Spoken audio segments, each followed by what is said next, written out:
Hello everyone, welcome back to my channel, The Silent Fear. Where are you watching from tonight, and what time is it in your country?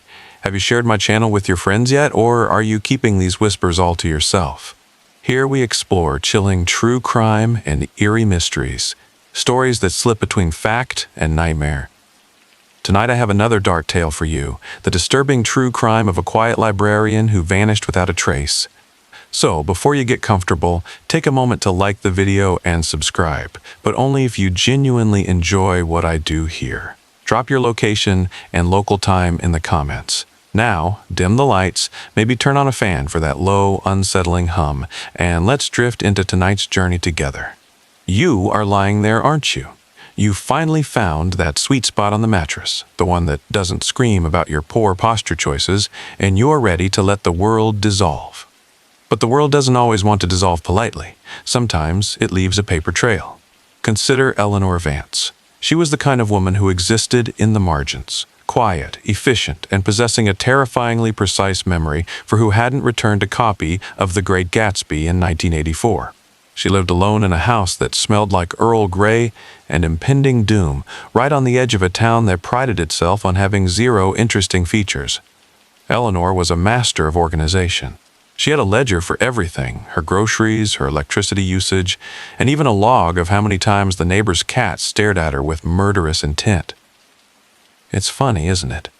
We spend our whole lives trying to categorize the chaos, thinking that if we just label the boxes correctly, the things inside won't bite.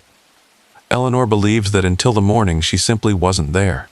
Her tea was still warm, or so the police report claimed, with that poetic flair police officers only use when they're genuinely stumped. The doors were locked from the inside. The windows were latched. She didn't leave, she just stopped being a physical occupant of the space. Researchers still argue whether the haunted feeling in old libraries is actually a reaction to high levels of toxic mold spores or something far more sentient that feeds on the silence. I personally think it's the mold. It's much more relatable.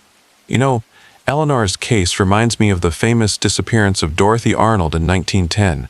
A wealthy socialite walks into a bookstore in New York and just ceases to exist in the eyes of the law. No body, no ransom, just an empty space where a human used to be. It's like the universe hit delete and forgot to empty the recycling bin. Speaking of things that shouldn't be there, have you ever heard of the black-eyed children of the archives? Some night shift librarians swear they're seeing kids with ink-black eyes standing between the stacks of genealogy, asking for help finding a relative who's been dead for 2 centuries. If that happens to you, my advice is to tell them you're on your lunch break. Union rules are the only things stronger than the supernatural. It's a bit ironic, really. Eleanor spent 30 years ensuring every book was in its rightful place, yet she couldn't even keep her own body in her own living room. I suppose when you spend that much time surrounded by stories, eventually one of them decides you'd make a great plot twist. You're probably wondering if she had any enemies. Well, she once fined the mayor's wife $42 for a water-damaged romance novel. In a small town, that's practically a declaration of war. Or maybe she just realized that being a person is far too much work, and decided to become a lingering scent of dust instead. I've always found it funny how we fear the dark, yet we pay people to tell us stories about it while we try to sleep. It's like hiring a shark to describe the ocean while you're wading in the surf. Don't worry though, your doors are locked, probably. Unless that clicking sound you just heard was the bolt sliding back because it felt lonely. The silence of the house is starting to settle in, that heavy, velvet weight that makes every floorboard creak sound like a formal introduction. We left Eleanor's warm tea and locked doors behind, but the house she left isn't empty. It's just waiting for a new protagonist. And tonight, in this drifting narrative, that protagonist is you. You find yourself standing in her hallway, the air tasting of old paper, and that specific brand of loneliness that only librarians can truly cultivate. In your hand, you're holding a copy of Dante's Inferno. It was the only thing out of place on her desk. A book, not shelved, not cataloged. You flip through the pages expecting a bookmark or perhaps a pressed flower, but instead you find a void. Someone has meticulously hollowed out the center of the book, carving through the layers of hell to hide a heavy brass key. It's cold to the touch, colder than the room around you. This is the key to the attic, a room that wasn't on the original blueprints of the house. You see, Eleanor's house was a Victorian fixer-upper, which in real estate terms means a place where ghosts can live rent-free while you pay the mortgage. Researchers still argue whether the phenomenon of architectural anomalies is a result of poor 19th century surveying or a literal folding of space-time caused by intense emotional trauma. I'd lean toward the trauma. It's much more aesthetically pleasing than a guy with a broken tape measure. You start toward the stairs, the brass key weighing down your pocket like a guilty conscience. You remember how Eleanor's ledger mentioned the cat staring at the ceiling? Maybe the cat wasn't being judgmental. Maybe it was just watching the structural integrity of the house fail in real time. This reminds me of the infamous H.H. Holmes murder castle in Chicago. He built a labyrinth of stairways to nowhere and doors that opened into brick walls. He was a visionary, really. Most people just build a guest room they never use. He built a physical manifestation of a panic attack. But your attic door isn't a dead end. It's a beginning. As you reach the top landing, you notice a faint light leaking from under the door. Not a yellow, warm light, but a pale, sickly blue, the color of a bruise that refuses to heal. There's an obscure legend about the lead masks case from Brazil, where two men were found dead on a hillside wearing lead masks to protect their eyes from something. Some say they were trying to contact a higher dimension. Others say they were just very committed to a DIY project gone wrong. As you look at the brass key, you wonder if you should have brought a mask, or a flashlight, or a different hobby. Why did the librarian keep a skeleton in the closet? Because she ran out of shelf space. What's the most terrifying thing about an old house? The fact that it knows you can't afford the repairs. Why did the ghost cross the road? To get to the other side of the library. You're probably thinking, why am I going up there? It's the same reason people check the milk after they've been told it's sour. We have a pathological need to confirm our own impending doom.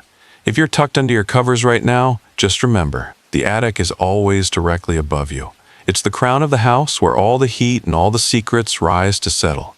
Eleanor's house is quiet, but it's the kind of quiet that feels like a held breath. You put the key into the lock. It doesn't resist. It turns with a sickeningly smooth click, as if the door has been waiting for someone to finally be brave or stupid enough to open it. I'd say you're being brave, but we both know that's a lie. You're just curious, and we all know what that did to the cat Eleanor was so worried about. But the door hasn't opened yet. You're standing there, hand on the knob, letting the tension build because you're a glutton for punishment. But while you're hesitating, let's talk about the world outside that locked attic. Let's talk about the garden. You see, Eleanor didn't just have books. She had a neighbor, a man named Arthur, who took his landscaping very, very seriously. Arthur was the kind of man who would measure the height of his grass with a ruler and glare at any dandelion that dared to exist in his presence. Lately, though, Arthur's garden has been exceptional. The petunias are a shade of red that looks like it was mixed in a trauma center. They're vibrant, lush, and suspiciously healthy, specifically in the patch right where his neighbor's loud-mouthed husband used to stand and argue about the property line. The husband hasn't been seen in 3 weeks. Arthur says he went to visit an aunt in Nebraska. I've been to Nebraska. No one goes there voluntarily unless they're running from a horticultural crime. Researchers still argue whether the green thumb phenomenon is purely biological or if certain plants actually thrive on the decomposition of human-grade nitrogen. It's a lovely thought, isn't it? Being recycled into a prize-winning floral display. It's certainly more productive than most of us are while we're alive. You look out the hallway window, catching a glimpse of Arthur in the moonlight, patting down the soil with a shovel. He looks happy, a little too happy. This brings to mind the case of Leonarda Cianciulli, the soap maker of Correggio. She didn't like her neighbors either, so she turned them into tea cakes and soap. Talk about a clean getaway. She claimed she was doing it to protect her son from a curse. It's amazing what we can justify when we have a hobby and a bit of spare time. Arthur probably just wants a nice yard for the summer barbecue. There's a fringe superstition in the Appalachian Mountains that if you plant a secret in the soil, the flowers that bloom will whisper it to whoever picks them. I hope no one picks Arthur's petunias. They might have a lot to say about the aunt in Nebraska. Why did the gardener become a serial killer? He wanted to weed out the competition. What do you call a zombie who works in a greenhouse, a blooming nuisance? Why did the scarecrow win an award? because he was outstanding in his field of bodies. You find yourself wondering if Eleanor knew about the garden. She was a librarian, she noticed everything. Maybe that's why she hollowed out Dante's Inferno. Maybe she realized that the layers of hell weren't just in the books, but under the topsoil next door. It's a comforting thought as you stand there in the dark, isn't it? That even if you disappear, you might at least help a perennial win a blue ribbon. You should probably turn back. You could go home, make some cocoa, and ignore the key in the lock. But you won't. You're already part of the mulch now, metaphorically speaking. The story is growing, and you're just the fertilizer. Your hand is still on that attic knob, but then a sound. Not from behind the door, but from downstairs. A phone is ringing. It's a sharp, mechanical trill that cuts through the atmosphere like a razor through silk. You remember seeing the phone in the hallway earlier. It's an old rotary model, the kind that looks like it was designed to deliver only bad news. And here's the best part. The cord is lying on the floor, frayed and disconnected. You shouldn't answer it. You know you shouldn't. But you find yourself walking back down the stairs, guided by the insistent rhythm of the bell. Each step feels heavier, as if the house is trying to pull you into the floorboards. You pick up the receiver. It's cold against your ear. There's no dial tone, just the sound of heavy, rhythmic breathing that matches yours perfectly. "I like those pajamas," a voice whispers. It's a dry, papery sound like leaves skittering across a gravestone. The blue ones with the little clouds. Very cozy. Much better than what Eleanor was wearing when she left. Researchers still argue whether electronic voice phenomena are actual communications from the beyond, or just our brains desperately trying to find patterns in the static of a dying world. Personally, I think the brain is just a terrible roommate that likes to prank us when we're vulnerable. You look down at your own clothes. You are wearing blue pajamas. You didn't even notice when you put them on. Or did the house put them on you while you were daydreaming about petunias? This echoes the terrifying phantom caller cases of the 1970s, where people would receive calls from recently deceased relatives. Sometimes the calls would come from inside the house, which is really just the ultimate, "I'm not mad, I'm just disappointed" move from the afterlife.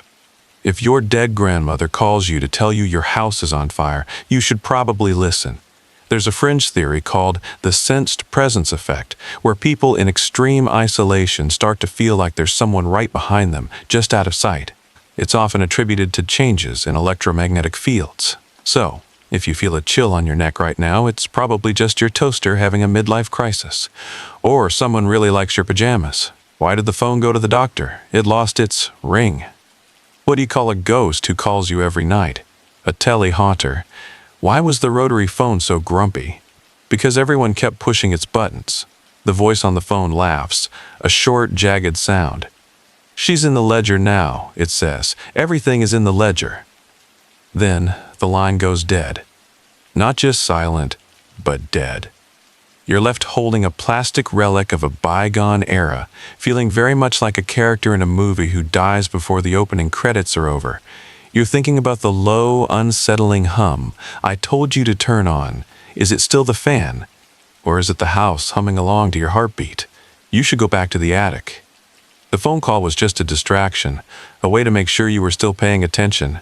And you are, aren't you? Your eyes are wide, your breath is shallow, and you're wondering if I can see you too. Don't worry, I'm just a voice. A very sleepy, very sarcastic voice. You're back at the top of the stairs, the disconnected receiver's weight still phantom heavy in your palm. You look at the windows in the hallway. Have you ever noticed how, in most houses, windows are meant to let light in? Here, Eleanor had other ideas, or perhaps the house did. Every single pane of glass in this hallway has been coated in thick, black industrial tar. It's not just a curtain, it's a rejection of the outside world. It's the architectural equivalent of putting your fingers in your ears and screaming, "La la la la," at the sun. It reminds me of the Villisca Axe murders in 1912. 8 people gone, and the killer had taken the time to cover all the windows with cloths and clothing, as if the house itself needed to be blinded to the acts occurring within its walls. There's something deeply personal about a killer who wants privacy. It's like they're saying, "I'm doing something important here, and you're not invited to watch."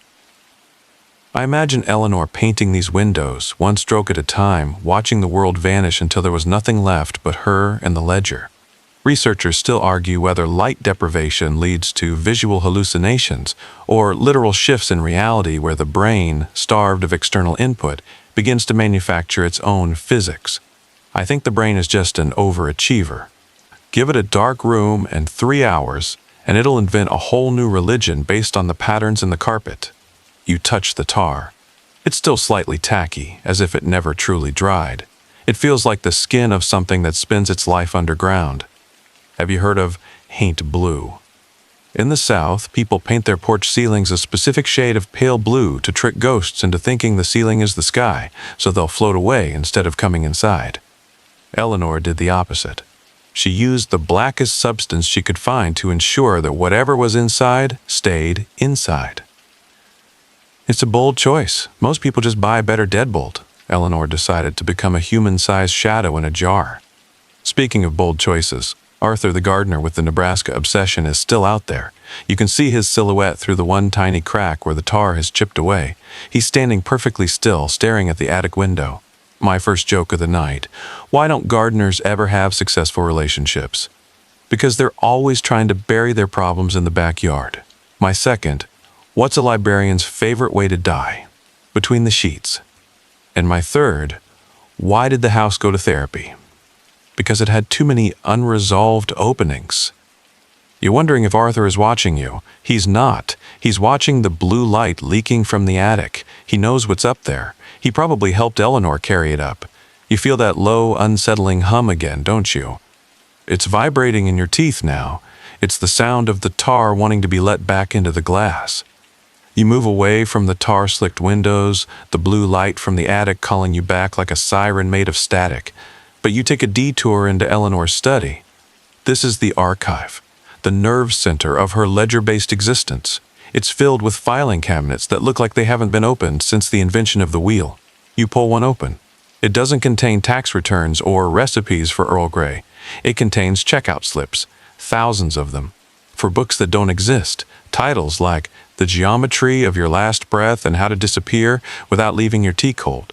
You find one that catches your eye. It's a slip for your own autobiography. The checkout date is tomorrow. It's a bit of a spoiler, isn't it? Knowing that your life is already being cataloged by a woman who vanished into thin air. I hope the ending is good. I hope it's not just 300 pages of you standing in a hallway wondering why you didn't just stay in bed. Researchers still argue whether the archival process itself acts as a form of necro-communication, where the act of recording a life effectively ends its ability to change. It's the observer effect, but with more dust and Dewey decimals. If you record everything, is there anything left to actually live? Eleanor seemingly thought not. She recorded herself right out of the physical plane. This brings to mind the mystery of the Somerton man, found on an Australian beach in 1948 with a scrap of paper in his pocket that said, "To Mom's shoed." It is ended. No one knew who he was, where he came from, or why his suit labels were all cut off. He was a man who had archived himself into a ghost before he even stopped breathing. Maybe he and Eleanor are sharing a non-existent book club right now. In the darker corners of the internet, people talk about the shadow people of the archives. Entities that look like two-dimensional cutouts of librarians who move between the shelves, filing away the shadows of the living. If you see a shadow that doesn't match your movements, don't panic. Just assume it's your editor making sure you're staying on script. Why did the book go to the hospital? Because it had a spine injury. What's a ghost's favorite library section? Dead, ication. Why was the filing cabinet so tired? Because it was full of folders. You're starting to feel like a shadow yourself. The air in the study is heavy with the scent of old ink and the metallic tang of the unsettling hum. You look at the autobiography slip again. The return date is blank. That's the most terrifying part of any library transaction, the late fees of the soul. You should probably head back to the attic. The stairs are waiting, and the blue light is getting hungry. Before you reach the attic, you find yourself in the kitchen. You're thirsty. Or maybe you just need the comfort of a room that usually signifies life. But Eleanor's kitchen is different. The cutlery drawer is hanging open.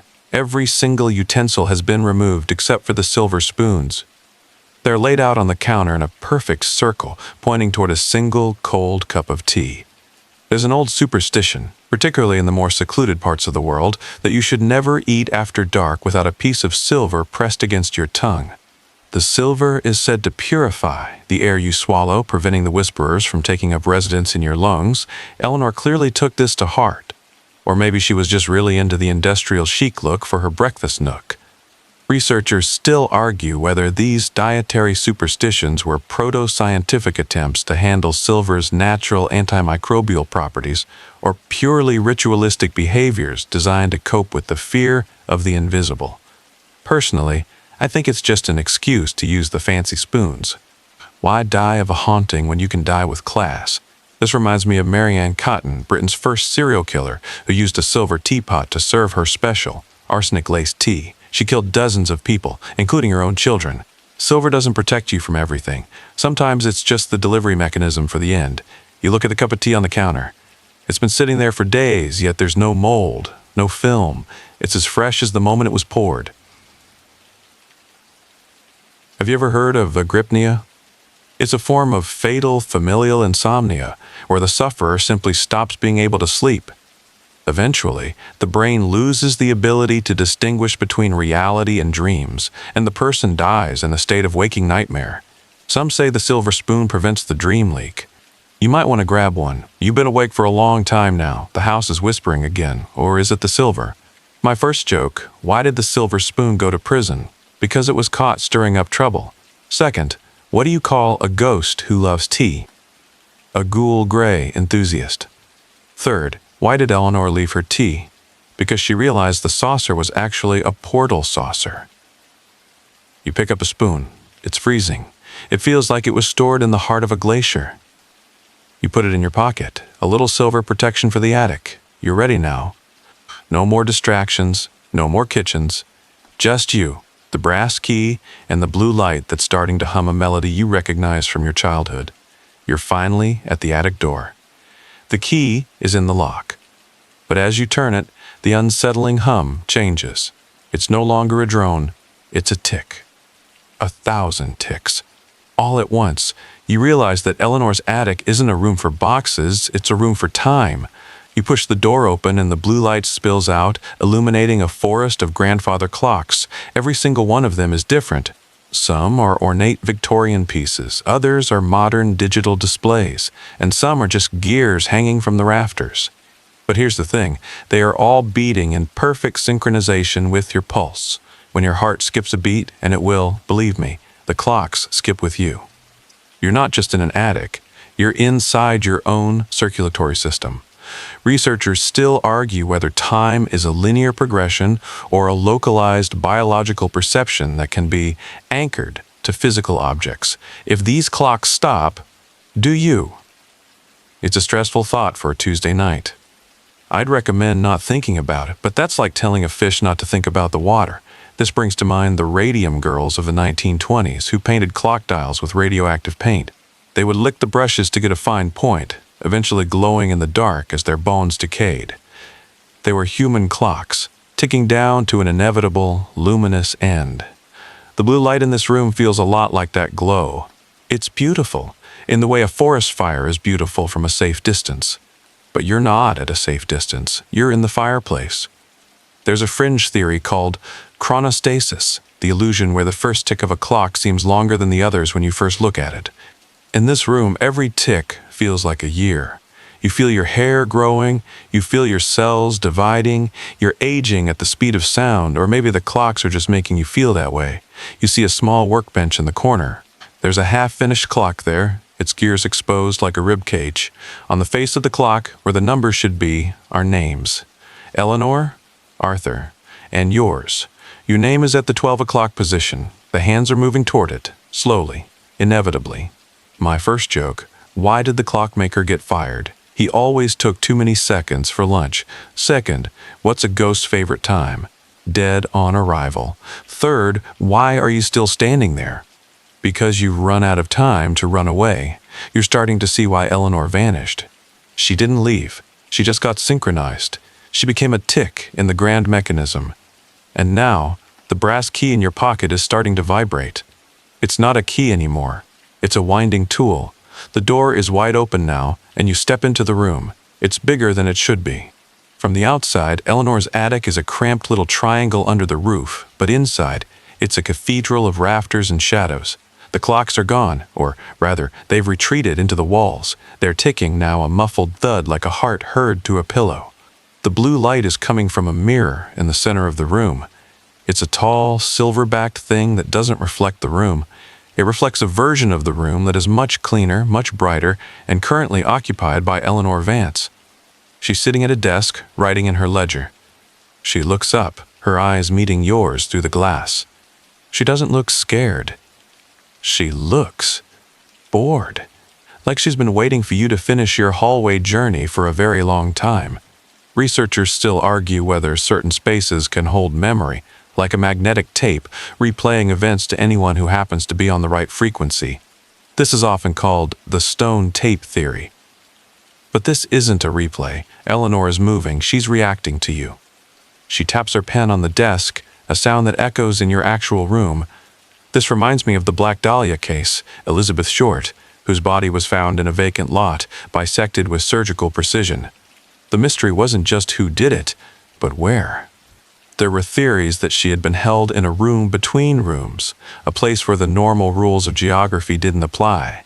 You're in that room now. You're in the bisected space of the universe.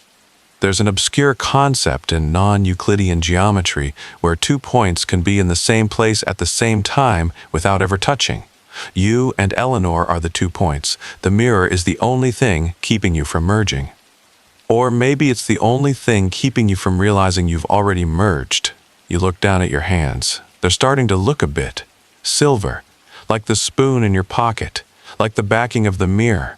You're becoming a reflection. It's a great way to save on makeup, but a terrible way to maintain a social life. My first joke, why did the reflection go to school? To improve its image. Second, what do you call a mirror that tells the truth? A shatterer of dreams. Third, why is Eleanor tapping her pen? Because she's checking your overdue status. The blue light is pulsing now. It's the rhythm of the clocks, the rhythm of your heart, and the rhythm of Eleanor's pen. You realize the unsettling hum was just her breathing. And now, she's standing up. She's walking toward the glass. You should move. But your feet are already part of the floorboards. Eleanor reaches the surface of the mirror and stops. She's holding something up to the glass. It's a stack of Polaroids. You lean in, your silver-tinged face inches from hers. The first photo is from 1974. It shows a man standing in front of Arthur's house. It is Arthur. He hasn't aged a day. He's wearing the same overalls, holding the same shovel, and looking at the same patch of petunias. The next photo shows the neighbor's husband, the one who supposedly went to Nebraska. He's in a library, sitting next to a woman who looks exactly like Eleanor. The date on the photo is 1922.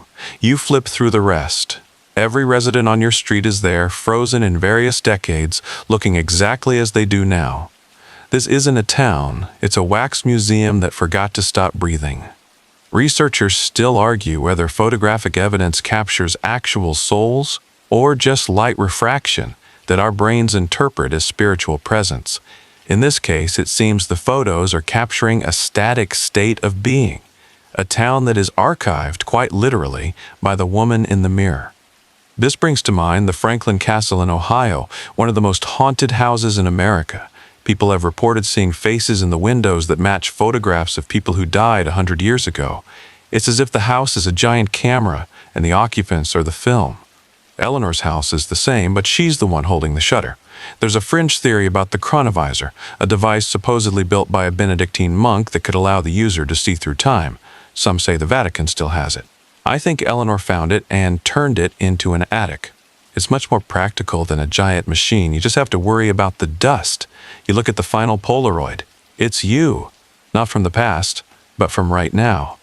In the photo, you're looking at the mirror, holding a silver spoon, with a terrified expression that really doesn't do your bone structure justice. The background of the photo is the attic, but there's something behind you. A shadow. A tall, thin shadow with a brass key for a head. My first joke: why don't ghosts like Polaroids? Because they're too instantly recognizable. Second, what's Arthur's secret to youth? A strictly nitrogenous diet. Third, why are you in the photo?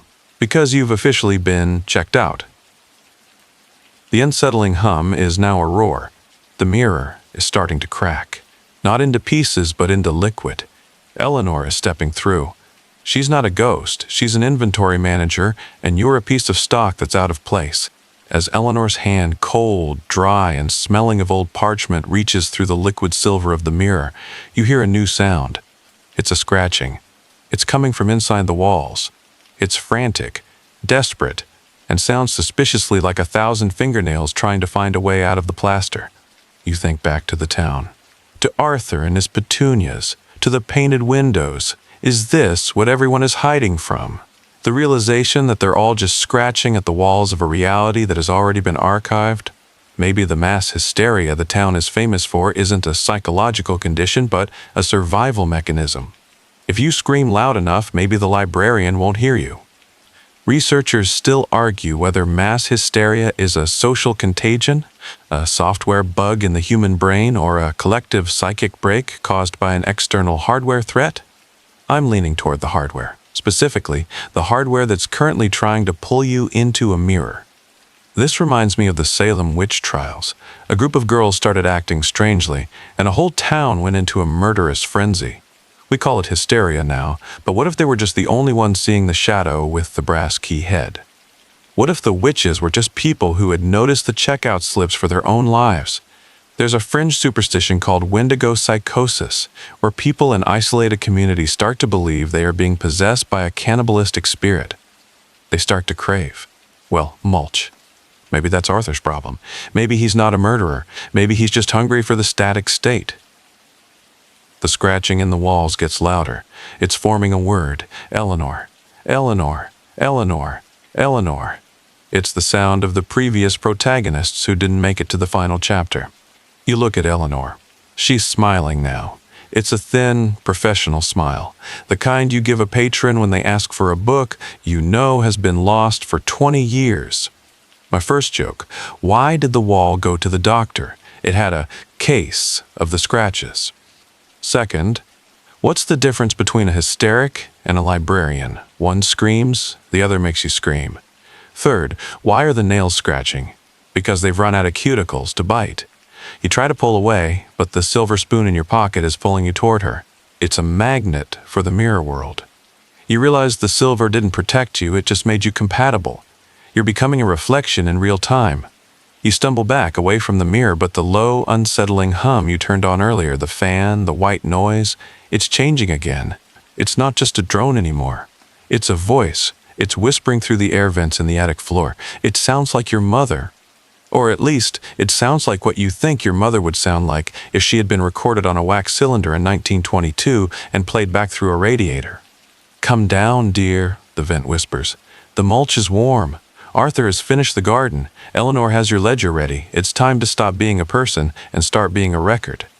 Researchers still argue whether infrasound frequencies below the range of human hearing causes the ghost effect, creating feelings of dread and visual distortions. I think it's just the house trying to convince you that it's more comfortable than your bed. Houses are very needy that way. They don't like being empty. They like being historically significant.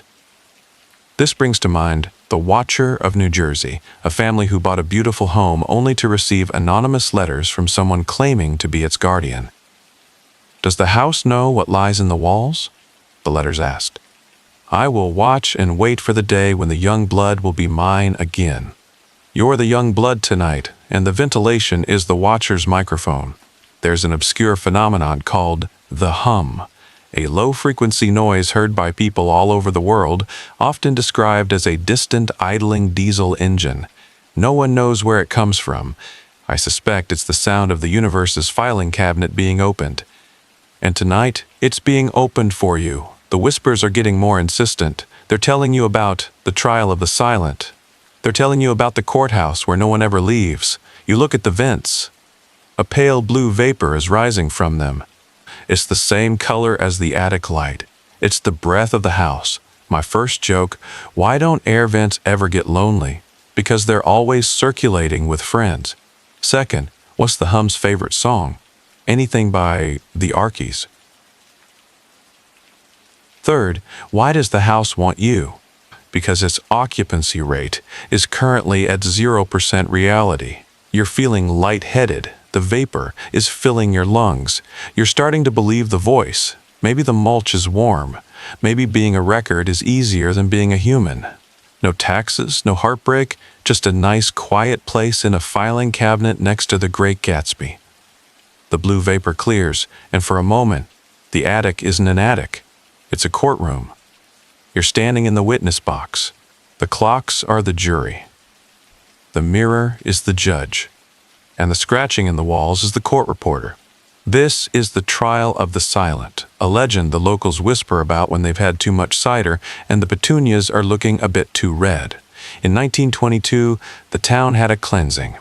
A group of outsiders was brought in to testify about things that didn't exist. They were never seen again. The court transcripts were hidden in Eleanor's archives. You find yourself holding them now. They're blank. Except for one line at the bottom of every page. The verdict is always the same. Researchers still argue whether institutional memory persists in the physical stones of buildings, allowing echoes of past traumas to manifest in the present. If so, this courthouse is shouting. But it's shouting in a language of silence. The jury of clocks ticks in unison. Guilty. Guilty. Guilty. Guilty. This reminds me of the West Memphis 3, a case where the legal system seemed more interested in a narrative of satanic panic than in actual evidence. They were teenagers who wore black and liked heavy metal, so they were the perfect plot twist for a terrified town. You're the plot twist tonight. You're the stranger in the house with the silver spoon. There's a fringe legend about the dead men's jury, where ghosts are summoned to decide the fate of the living. If you can't make them laugh, you have to stay. I've been giving you jokes all night. Are you laughing? No. Well, that's bad news for your defense attorney. Eleanor is standing at the judge's bench now. She's wearing a black robe made of painted windows. She hits her gavel, the brass key, and the sound ripples through your body like an earthquake. The inventory is incomplete, she says. You are the missing entry. My first joke, why don't ghosts make good lawyers? Because they're too easy to see through. Second, what's the sentence for being out of place? A lifetime. Subscription to the archive. Third, why is the gavel a key? Because the sentence is also the cell. The floorboards are opening up. Not into a basement, but into the garden. You can see Arthur down there. He's waiting with his shovel. He has a very nice spot picked out for you, right next to the ant from Nebraska. The courtroom dissolves. You're back in the attic, but the walls are gone. You're standing on a platform of rafters, suspended over a void of blue light and ticking gears. Around you, the shadows are converging. Eleanor is there. Arthur is there. The aunt from Nebraska is there. They're all occupying the same physical space in your peripheral vision. When you look at them directly, they're gone. But when you look away, they're inches from your face. They're a convergence of nightmares, the point where all the stories I've told you tonight meet in a single, terrifying knot. The librarian, the gardener, the clockmaker, they're all the same person. They're the house. Researchers still argue whether peripheral vision is more sensitive to non-physical entities because it bypasses the filtering logic of the central brain. It's the Hat Man phenomenon, a tall shadow in a wide-brimmed hat that people see in the corners of their eyes during sleep paralysis. Tonight, the Hat Man is wearing Eleanor's glasses and Arthur's overalls. This brings to mind the Hinterkaifeck family, who heard footsteps in their attic for days before they were all murdered by an unknown assailant who had been living among them the whole time. The killer wasn't a ghost, he was just a very dedicated house guest. The convergence is the same. It's been living in your unsettling hum since the beginning of this video. There's an obscure concept called the third man factor, where people in extreme survival situations feel the presence of an unseen companion who helps them stay alive. In your case, the third man is the one trying to finish your autobiography. He's not here to help you survive, he's here to help you transition. The rafters are shaking, the blue light is rising. You try to use the silver spoon to fend them off, but it's just a spoon. It's for tea. not for fighting the personification of a library. Eleanor whispers in your ear, the one not pressed against the silver. Shh. The late fees are being waived. My first joke, why did the nightmare bring a suitcase? Because it was moving in. Second, what do you call a group of converging ghosts? A deadline. Third, why are you still trying to run? Because your legs are currently being filed under L for lost. The blue light is up to your waist now. It's warm, like the tea Eleanor left, like the mulch in Arthur's garden. It's the color of a perfect, dreamless sleep. The rafters are gone. You're floating now. The blue light is everything. The ticking has stopped. The humming has stopped. There is only the sound of a page turning. Eleanor is sitting across from you, the ledger open on her lap. She's reached the final page. Your page. She picks up her pen, the brass key, and prepares to write the final entry. You realize that this story wasn't a true crime documentary. It wasn't a bedtime story to help you relax. It was a very slow, very polite eviction notice. You've been being moved out of your own life for the last 2 hours, one section at a time.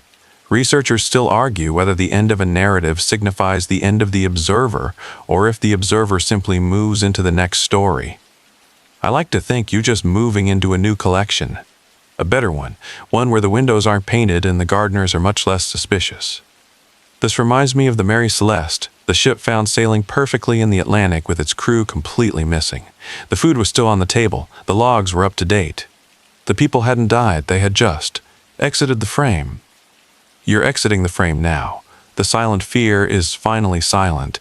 There's an obscure theory called the final observer, which suggests that the universe only exists as long as someone is watching it. If you close your eyes now, does the attic vanish? Does Eleanor vanish? Or do you just become the thing that's being watched by the next person who finds the brass key? Eleanor writes the final word. She closes the ledger with a satisfying thump. She looks at you and winks.